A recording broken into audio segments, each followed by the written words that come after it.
Ibang-iba talaga ang dating ni Vice President Sara Duterte. Diyan sa Sarangani kahit umuulan, grabe dinumog siya ng mga tao. Samantalang si Dunyor netong nakaraan, ang lungkot ng mga tao. Ito, panoorin natin ang video at ikumpara nyo po kung sino ang talagang gusto ng taong bayan. Vice President Sara Duterte netong bago lang, umuulan pa yan. Ito ang video. Sa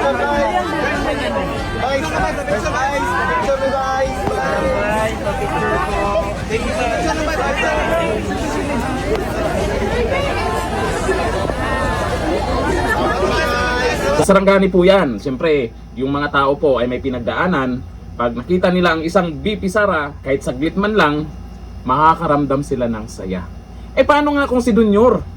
Sa post po ito ng Balitang Mindanao, personal ng binisita ni Pangulong Ferdinand Marcos Jr. ang Sarangani Provincial Hospital. Sa hospital pala siya. Sa Mindanao upang personal na inspeksyon ang mga nasirang infrastruktura dahil sa lindol na itong nakaraan. O ito, ang video.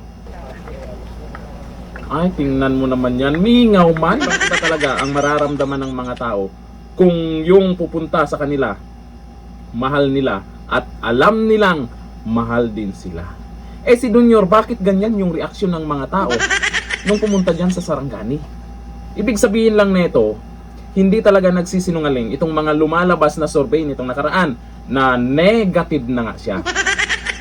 Sa pagiging negative na niya sa survey, may ginagawa ba siyang paraan? Para magbago naman, nakakahiya naman, pangulo ka. Pero yung tiwala ng mga tao, andun kay BP Sara, may ginawa ba siyang paraan? Tingin ko parang wala Ganun pa rin Isa lang naman ang kailangan niyang gawin dyan. Panagutin ang mga kurap. Kung hindi man siya kasama dyan sa nabanggit ng mga ex-soldiers nakaraan, meron daw BBM.